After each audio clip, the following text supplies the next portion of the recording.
ओम नमः शिवाय। हर हर महादेव शंभो। या देवी सर्वभूतेषु मातृरूपेण संस्थिता नमस्तस्यै नमस्तस्यै नमस्तस्यै नमो नमः। जय माता दी। हर हर महादेव। भगवान शिव की माँ जगदम्बा की असीम अनुकंपा से एक और बहुत ही महत्वपूर्ण और साधना से जुड़ा हुआ प्रश्न कि माँ चंडिका की आराधना करने से हमें अत्यधिक क्रोध आता है। हम जहाँ भी जाते हैं, पहले मैं बहुत नॉर्मल रहता था, उसके बाद जब से मैं माँ भगवती की आराधना करने लगा तब से मुझे बहुत ज़्यादा क्रोध आ रहा है। मैं जहाँ भी जाता हूँ तो मेरी किसी के साथ बोलचाल हो जाती है, चाहे मेरा वर्क प्लेस हो, चाहे मेरा घर परिवार हो, जब ही मुझे छूटते ही जो है क्रोध आ जाता है। तो कई बार लोग जो है इसी जो सिचुएशन को बड़े गलत रूप से आंसर करते हैं कि भैया जो है निवारण मंत्र जो है हर जगह नहीं करना चाहिए, इससे जो है घर में क्लेश होता है, ब्ला ब्ला, और बहुत सारे लोग इस पर वीडियो बना देते हैं। आज मैं इसके ऊपर जो है बड़ी खास चर्चा करने वाला हूँ और शिव शक्तोम चैनल पे आप लोग का हार्दिक स्वागत है। यदि आप भी इस सिचुएशन को फेस कर रहे हो तो वीडियो को अंत तक देखिएगा, क्योंकि उसका कारण क्या है वो जान लीजिए। जब कारण आप जान लेंगे तो उसके बाद फिर सॉल्यूशन भी फिर आपको लाभ देगा, जिसके बारे में हम लोग वीडियो में चर्चा करने की कोशिश करेंगे। क्योंकि हर जगह जो है क्यों कहा जाता था कि गुरु की आवश्यकता क्यों पड़ती है, कि गुरु जो है वो जो प्रारूप है जिसके द्वारा उन्होंने आपको कोई साधना दी है। बहुत जगह अब क्यों ये प्रॉब्लम जो क्रिएट हो जा रही कि साधकों को नेगेटिव फल कई बार साधनाओं का मिलता है कि अब आराधना तो कर रहे हैं माँ चंडिका की, जो कि इस कली काल में बहुत बड़ी आराधना है, बहुत बड़ी शक्ति का स्रोत है, इसमें कोई दो राय नहीं। लेकिन जब उसका प्रयोग हम वो जो विद्युत शक्ति है, जो महान शक्ति है, मैं हर बार वही बात कहता हूँ, आज फिर मैं वही बात करूँगा कि जिनके चरणों में भगवान शंकर को यदि जाना पड़े, जो देवादिदेव महादेव हैं, तो फिर सोच लीजिएगा कि वो कोई ना कोई महान शक्ति या महान विभूति तो रही होगी। नहीं तो आपको लगता है कि महादेव को वो आवश्यकता पड़ती कि वो माँ भगवती के चरणों में जाते, क्योंकि उन्हें पता था कि ये महान शक्ति है, महाकाल की ही महाशक्ति है महाकाली। और यदि महाकाल भी अपना महाकाल का रूप बना करके महाकाली के साथ युद्ध करते हैं उनको रोकने के लिए, जो है अपने शक्ति के एक प्रदर्शन के साथ, तो फिर जो आसपास का जो जनजीवन है शायद वो अस्त व्यस्त हो जाता है। क्योंकि जब दो महान शक्तियाँ आपस में टकराती हैं तो जो आम जनजीवन है वो हमेशा अस्त व्यस्त होता है। अब यहीं से वो चीज़ जुड़ी हुई है कि कई बार बहुत सारे, मैं हर बार बात कहता हूँ, कोई भी साधना कीजिए पहले उसका प्रारूप जान लीजिए कि उसका प्रारूप क्या है। जिस भी देवी देवता की हम आराधना कर रहे हैं, साधना कर रहे हैं, वो जो बीज मंत्र हम जप कर रहे हैं उसका प्रारूप क्या है, कौन सी विधि के साथ हम बीज मंत्र को कैसे प्रयोग करें। क्योंकि निवारण मंत्र के बारे में बहुत बार ये प्रश्न हर बार आता है कि एम या एंग, मकार ऊपर बिंदी लगी, शास्त्रीय मत कि भैया वो माँ उसका उच्चारण होगा, जो गलत नहीं है शास्त्रीय व्याकरण के हिसाब से। लेकिन एक जगह तंत्रों के कुछ ऐसे छिपे हुए रहस्य हैं। देखिए, तंत्र का मतलब हर जगह गलत नहीं होता कि तंत्र है तो हमेशा तामसिक बलि होगी या गलत क्रियाई होगी, या ये किसी का बुराई करते होंगे, किसी का भी वशीकरण नहीं करते होंगे, उच्चाटन करते होंगे, स्तंभन करते होंगे। तंत्र का मतलब है करने की टेक्निक, वो जो प्रयोग है आप किस उद्देश्य से कर रहे हैं, कहाँ उसका प्रयोग कर रहे हैं, आपका ऑब्जेक्टिव क्या है, वही प्रयोग को सही या गलत जो बताता है।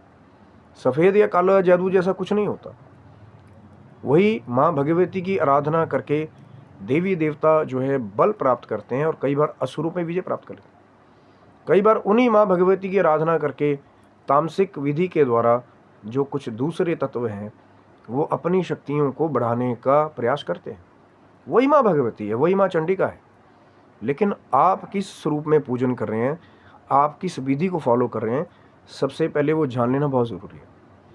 क्योंकि इसी से वो प्रश्न जुड़ा हुआ है कि क्यों लोगों को, जब आप डायरेक्ट कोई, अब पॉडकास्ट पे लोग आ जा रहे हैं, आपको माँ भगवती का डायरेक्ट मंत्र दे दे कि अब बात चल रही है जी वहाँ पे कि माँ काली का वार तो कभी खाली नहीं जाता, हमने तो माँ काली को सिद्ध कर रखा है, हमने ये कर दिया वो कर दिया। अब चाहे वो 2 घंटे के शो में आकर के वो कुछ भी बता रहे हों, चाहे प्रैक्टिकली उसके ज्ञाता हो ना हो, मैं हर बार ये बात कहता हूँ, जितने नए बच्चे हैं जो शायद वीडियो देख रहे हैं, कि हर कोई पॉडकास्ट पे आए ऑथर या कोई सोशल मीडिया पे ऑथर आए वो सही ही हो या वो जेन्युइन ही हो, ऐसा ज़रूरी नहीं है।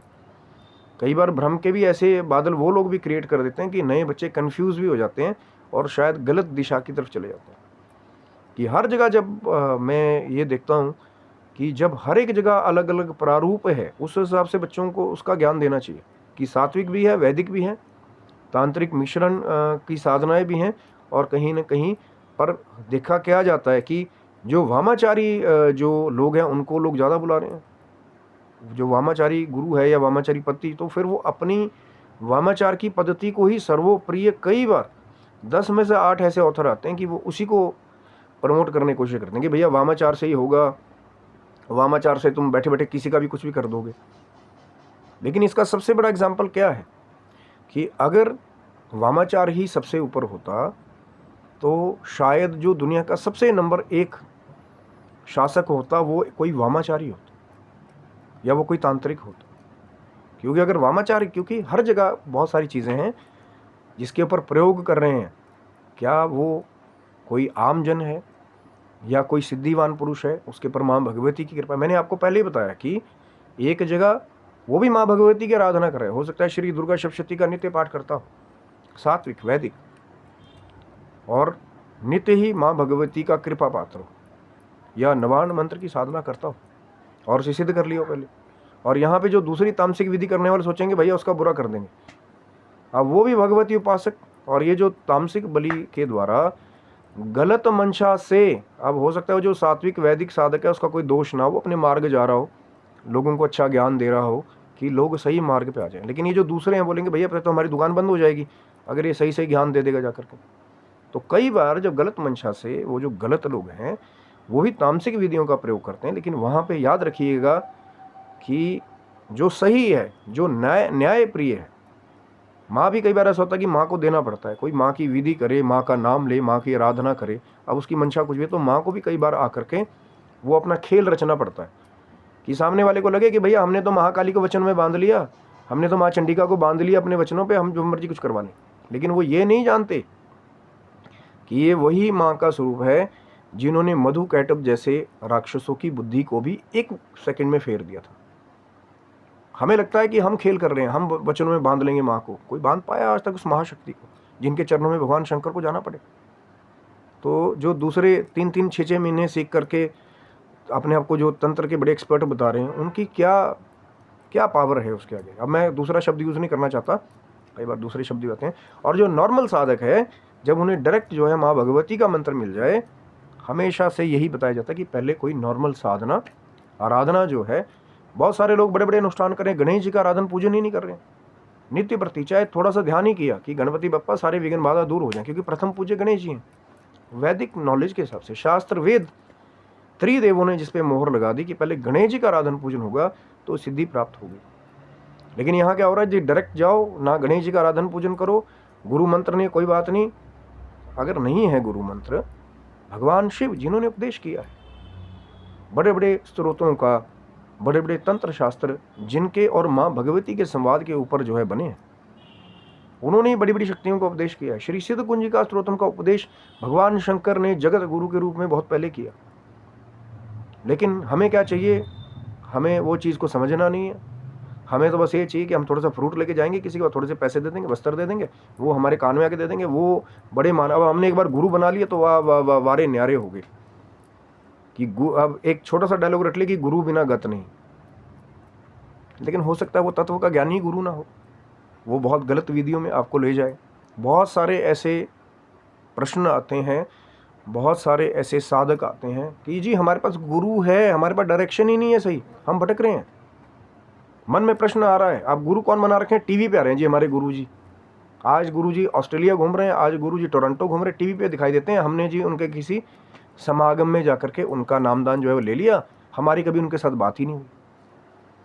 या कोई ऐसा है जो दूसरी सिद्धियों के नाम पे जो लोगों को जो है वो अट्रैक्ट करो कि भैया इसका ये भी बता देता हूँ, वो बता देता हूँ, चल अगला अगला अगला। इन्हीं सिद्धियों के पीछे लोग भटक रहे हैं। हमारे गुरु जी तो टीवी पे आते हैं।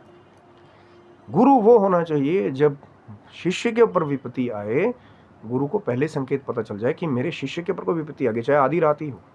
वो है गुरु का स्वरूप, वो है गुरु तत्व को जानने वाली विभूतियां, जिसका शास्त्र भी हमेशा समर्थन करता है कि अगर तत्व का ज्ञानी गुरु है तब आप वहाँ रहिए। अगर गुरु बनाने के बाद भी कोई जानकारी नहीं प्राप्त हो रही, दिशा नहीं मिल रही, सही आप भटक रहे हैं, तो ऐसे गुरु का जो है छोड़ देना, या मैं वो शब्द का प्रयोग नहीं करना चाहता, अपने गुरु बदल लेने के बारे में फिर साधक को भी सोचना चाहिए। अब ये नहीं गुरु जी टीवी पे आते हैं, क्योंकि आपके प्रश्न हो, गुरु वो हो जब आपका प्रश्न आए वो आपके प्रश्नों का समाधान करे। अभी अंधेरा है, और गुरु का मतलब क्या है, गुरु और रूह, यानी कि जो अंधेरे को दूर करे। अब यहाँ पे तो लाइट ही नहीं कोई जला रहा, तो अंधेरा कहाँ से दूर होगा, क्योंकि गुरु जी से वार्तालाप ही नहीं हो रहा। बस पड़ोसियों को बताने के लिए जी हमने तो उनका नामदान ले रखा जो टीवी पे आते हैं। यहीं पे लोग जो है वो मार खा जाते हैं। एक ही शिष्य हो, बहुत किस्मत वाले हैं वो शिष्य जिनका एक ही गुरु उन तक ही सीमित हो, क्योंकि हर समय उनको सानिध्य अगर प्राप्त हो रहा अपने गुरु का, जब भी कोई प्रश्न आए, गुरु जी ये कैसे होगा, तो गुरु जी भी जो है वो अपने शिष्य को बताएंगे। और किसको बताएंगे, डांट भी इसी को देंगे, प्यार भी इसको करेंगे। लेकिन यहाँ पे तो जी कई कई हजार चेले हैं, बस गुरु जी टीवी पे दिखाई देंगे, ज्ञान नहीं है। लेकिन वहाँ पे ना ही कोई तत्व की बात है, ना ही अष्टांग योग की बात है, ना ही कुंडलिनी जागरण की बात है, और ना ही ये वाले प्रश्न का समाधान है कि भैया हमें इतना क्रोध क्यों आ रहा है, हम भगवती की आराधना कर रहे हैं। क्योंकि जब तक आप भगवान शंकर का आराधन पूजन नहीं करेंगे, आपकी वो जो माँ भगवती की वो जो प्रचंड शक्ति है, चाहे वो नवान मंत्र की साधना हो, ओम ऐं ह्रीं क्लीं चामुंडाए विचे, जिसपे हमेशा से बहुत बड़ी डिबेट होती है कि माँ या फिर ग, मकार या अंगकार। लेकिन मिलेगा तभी जब आपका भाव होगा, लगेगा कि आपका भाव सही, आप जानना चाहते हैं। अब हवाबाजी करने वाले लगेंगे कि भैया हाँ कौन हो तुम, हमें दे दो ये वो, फिर जय श्री राम। इसीलिए मिलता तभी है रहस्य जब आपका भाव होता है। बने रहिए। गुरु कई बार पहले आपकी परख करते हैं, जो शास्त्र में वर्णन है उसका, कि पहले अपने शिष्य की परख की जाए, उसकी परीक्षा ली जाए, तब उसको ये जो रहस्य है कौन सा बीज मंत्र का प्रयोग करना है। क्योंकि यहीं कई बार क्या होता है कि डायरेक्ट माँ भगवती के मंत्रों की साधना किसी ने दे दी, ना ही गुरु रूप में भगवान शंकर का संरक्षण लिया, ना ही गणेश जी का आराधन पूजन किया। कई तो ऐसे भी हैं कि वो महाविद्याओं की डायरेक्ट साधना कर ले रहे हैं जी। बगलामुखी माता की आराधना करने से बड़े बड़े लोग, पॉलिटिशियन जो है कहाँ से कहाँ पहुँच गए। अरे पहले प्रारूप तो जान लीजिए कि माँ बगलामुखी की साधना कब की जाती है, कैसे की जाती है, उसमें नियम क्या है। लोग यहाँ पे बिना विवाह किए जो है कुंवारी लड़कियों को हवन में, यज्ञ में कहीं भी बिठा दे रहे हैं, ये हो रहा है वो हो रहा है। जो कंजक की एज से ऊपर की 2 साल से लेकर 10 साल या 12 साल तक जाकर कंजक का स्वरूप बताया, उसके ऊपर कुंवारी कन्या को बिठा दे रहे हैं। फिर वहाँ पे हमें ये नहीं पता कि कहीं वो रजस वाला तो नहीं है। अब हम उनके द्वारा हवन पर, मैं देखिए किसी का मैं अपमान नहीं कर रहा हूँ, लेकिन कुछ एक नियम है जो महाविद्याओं की साधनाओं को नॉर्मल साधनों से थोड़ा सा अलग बनाते हैं। अब ये सोचोगे कि वो भी नॉर्मल साधना है, और ना ही वहाँ पे आपने जो उस महाविद्या के गणपति हैं उनके बारे में जानकारी नहीं ली। पहले जानकारी तो लीजिए कि मैं क्या करने जा रहा हूँ, है ना। अभी किसी दूसरे देश के कोई डेवलप्ड कंट्री हो या बड़ी अटैकिंग मोड पे रहती हो, आप बिना जाने उसका बॉर्डर क्रॉस करने की कोशिश करेंगे, तो हो सकता है कहीं से भी जो है आपके ऊपर अटैक हो जाए। और यहाँ तो माँ भगवती का बहुत ही प्रचंड वेग है। लेकिन देख के बड़ा दुख होता है कि बिना शंकर जी की आराधना किए, क्योंकि बैलेंस ही वही बना रहेगा। जब पहले क्रम क्या है, विधि को बहुत आसान से समझ लीजिए। पहले गणेश जी का आराधन पूजन, ये नहीं कि आप गणेश जी के आगे बैठे रहो, कोई ऐसी कोई बड़ी विधि नहीं है। चाहे ओम गंग गणपतये नमः या ओम श्री गणेशाय नमः, गणेश जी को याद किया कि महाराज कोई विघ्न बाधा जब है मेरी साधना में, आराधना में ना आए। कई बहुत सारे लोगों का ये भी प्रश्न आता है कि हम श्री दुर्गा सप्तशती का पाठ करने रखते, कोई ना कोई आ जाता है उसमें, क्योंकि वहाँ पे यही कमी है। जब तक आप गणेश जी का आराधन पूजन नहीं करेंगे, विघ्न बाधाएं दूर नहीं होंगी, तो भी कई बार हमारी साधनाएं बीच में जो है उसमें बहुत सारी विघ्न बाधाएं आती हैं। फिर अगर गुरु मंत्र नहीं है, मैं बार बार वो बात बोलता हूँ कि जिन्होंने उपदेश किया है माँ चंडी के स्वरूप का, जिन्होंने मार्कंडेय जी पे कृपा की, तो मार्कंडेय जी ने मार्कंडेय पुराण की जो है रचना की, वहाँ से फिर दुर्गा सप्तशती का प्राकट्य हुआ। तो उन देवादिदेव महादेव शंकर का संरक्षण प्राप्त करना आराधना साधना से पहले बहुत ज़रूरी है, क्योंकि ये जो माँ भगवती की साधना है बहुत ही प्रचंड शक्ति है। और जब आप इसको कंट्रोल नहीं कर पाएंगे तो ही गुस्सा अत्यधिक आता है, तो क्लेश होने लग जाते हैं, क्योंकि वो पावर है रण कौशल की, युद्ध की। माँ चंडिका का स्वरूप ऐसा है, माँ दुर्गा का स्वरूप ऐसा है कि महिषासुर का मर्दन करने के लिए माँ ने वो स्वरूप बनाया, आयुध धारण किए। और आप सोच रहे हैं कि मैं जो है मेरी ये वाली इच्छा है वो वाली इच्छा है, और आप उसको बैलेंस करके उस साधना का प्रारूप नहीं जानेंगे, तो फिर वहाँ क्लेश जो है आपका नुकसान ज़्यादा होगा। कई बार फिर घर में क्लेश होने जाते, घर में लड़ाइयाँ शुरू हो जाती हैं। ये उसका कारण है कि माँ भगवती का बहुत प्रचंड वेग है, उसको बैलेंस रूप से साधना करनी बहुत ज़रूरी है। अब ये नहीं कि मैं जी फिल्मों में देख लिया चामुंडा बस उसको जप रहे हैं बड़ी बड़ी उतावली के साथ, बड़े ज़ोर ज़ोर से। बहुत शालीनता और बहुत धीर गंभीरता जो है माँ भगवती की आराधना में चाहिए, जो भगवान शंकर जी की आराधना के फल स्वरूप प्राप्त होता है। तभी बड़े बड़े लोग उसको बैलेंस कर पाते हैं, नहीं तो फिर भैया वही इससे लड़ लिया उससे लड़ लिया, क्रोध बहुत आ गया, क्रोध को आप संभाल ही नहीं पाए, क्योंकि वेगपूर्ण शक्ति है, माँ चंडिका का स्वरूप है। और वो जो वेगपूर्ण शक्ति है माँ चंडिका का स्वरूप है, जब आप धीरे धीरे साधना में आगे बढ़ते हैं तो वो जो प्रचंड मंत्र है धीरे धीरे आपके शरीर की कैपेसिटी जो है वो उस मंत्र के अनुरूप बनती है। इसीलिए मैं कई बार कहता हूँ कि साधना धीरे धीरे आप आगे बढ़ेंगे, पहले प्रारूप को जान लीजिए कैसे करना है नहीं करना है। और ये गुरु दीक्षा का ये नहीं ज़रूरी कि अब फल लेके गए आश्रम में वहाँ पे ये किया, किसी ने कुछ बताया ही नहीं। गुरु का ज्ञान ही अगर मिल गया, वो गुरु की पदवी वाला जो है रोल पूरा हो गया वहाँ पे। अब फिर कोई बोले नहीं यार ये पता नहीं महाराज कहाँ से आए हैं, वीडियो पे आके ज्ञान दे देते हैं, पता नहीं कौन से संप्रदाय के है नहीं है, पता नहीं इन्होंने कुछ लिया है नहीं लिया है। क्योंकि जब डाउट करेंगे तो कई बार हम लोग वो जो लाभ होना होता है उससे वंचित रह जाते हैं। मैं सबका बहुत सम्मान करता हूँ, लेकिन ऑर्डर है देवादिदेव महादेव का, माँ भगवती का, और बता वही सकता है जिसके पास बताने के लिए कुछ हो, ज्ञान वही दे सकता है जिसके पास भगवान शंकर की कृपा से, माँ भगवती की कृपा से वो ज्ञान हो। नहीं तो कई जगह जो है बड़े बड़े गुरु जो आते हैं, ये गुरु जी आएंगे दर्शन देंगे उसके बाद अपना चले जाएंगे। क्योंकि अगर कोई संत आए कोई गुरु आए, ज्ञान की चर्चा ही ना हो, आपके प्रश्नों का उत्तर ही आपको ना मिले, तो आपको सोच लेना चाहिए कि फिर क्या आपको वहाँ बने रहना है, या वो जो वेद शास्त्र कह रहा है कि यदि तत्व का ज्ञानी गुरु ना हो, आपको वहाँ से कुछ प्राप्त ना हो रहा हो, बहुत समय हो गया हो, तो फिर शायद आपको सोचना चाहिए कि वहाँ पे रहना है या नहीं रहना। या फिर अरदास करें, प्रार्थना करें देवादिदेव महादेव को, माँ भगवती को, या आप ढूंढ रहे हो तो भेज देते हैं वो किसी ना किसी को, चाहे किसी भी माध्यम से, चाहे आपको बस में मिल जाए, चाहे आपको चलते फिरते किसी रोड पे मिल जाए, किसी समागम में मिल जाए, किसी तीर्थ स्थान में स्नान करते हुए मिल जाए, या फिर वीडियो के माध्यम से मिल जाए। कहीं ना कहीं से वो माँ भगवती और भगवान शंकर जो है वो हमेशा मानव जाति के कल्याण की कोशिशों की कृपाएं देते रहते हैं। लेकिन आप खुद हैं जो उसको ग्रहण ना करें कि किंतु परंतु पता नहीं भाई वीडियो में दिखाई देते हैं, सही बता रहे हैं कि नहीं बता रहे हैं, फिर 10 लोगों से उसको पूछें। खुद प्रैक्टिकल करके देखिए, मैंने हमेशा ये बात कही है, प्रैक्टिकल करके देखिए। पहले गणेश जी का आराधन पूजन, शंकर जी का संरक्षण प्राप्त किया, अगर गुरु जो है मंत्र नहीं लिया है तो भगवान शिव के मंत्रों का जो है, जो 1000 गायत्री जब प्रतिदिन करने वाला हो, वो ओम नमः शिवाय का जप करके भगवान शंकर का संरक्षण प्राप्त कर सकता है। जो कोई भी पुरुष तत्व है वो नमः शिवाय का जप करके भगवान शंकर का संरक्षण गुरु रूप में प्राप्त कर सकता है। और जो माताएं हैं बहनें हैं वो शिवाय नमः का जप करके भगवान शंकर का संरक्षण प्राप्त कर सकते हैं। उसके बाद माँ भगवती की जब आप आराधना करते हैं तो एक बैलेंस बना रहता है।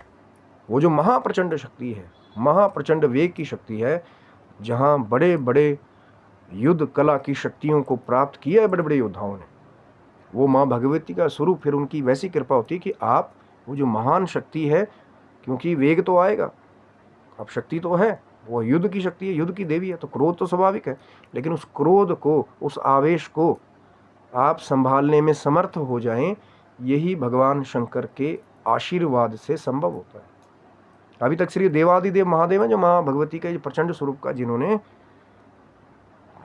कहते हैं ना कि शक्ति का रहस्य जो है बरकरार रखा है। आगे मिलेगा भी आपको। अब एक रात में तो, एक दिन में या एक वीडियो में सबको दे देना तो भैया मुमकिन नहीं है।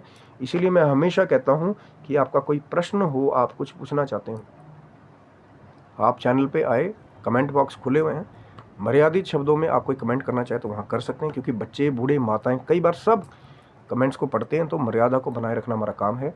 चैनल पे इंस्टाग्राम के, फेसबुक के लिंक्स जो है वो आपके लिए ही छोड़े गए, कि आपको कोई डाउट है, आप कुछ पूछना चाहें, कोई पेड सब्सक्रिप्शन नहीं अभी तक वहाँ पे है, कि वो चला रहे हैं महादेव, माँ भगवती, आपका कोई प्रश्न है या कोई इन्फॉर्मेशन आप एड ऑन शेयर करना चाहें, लेकिन धीरज बना के रखिए। कई बार जो है व्यवस्थाएं समय की इस कली काल में बहुत कठिन है व्यवस्था करना, तो कई बार लेट रिप्लाई आपको आता है, लेकिन कोशिश वही होगी, अगर आपका सवाल जेन्युइन होगा, आपका भाव होगा, तो उत्तर महादेव की कृपा से, माँ भगवती की कृपा से ज़रूर प्राप्त होता है। तो बने रहिए, चर्चा बहुत बड़ी है, आगे भी चमत्कारी बहुत कुछ आने वाला है। तो आशा करता हूँ वीडियो आपको अच्छा लगा, ज़रूर लाइक, शेयर, सब्सक्राइब करें, कि क्यों माँ भगवती की आराधना से कई बार गुस्सा या क्रोध अत्यधिक आता है। और आप स्वस्थ रहें, मस्त रहें, भगवान शिव की, माँ जगदम्बा की कृपा आपके ऊपर बनी रहे। तब तक के लिए हर हर महादेव शंभो। जय माता दी आप सबको।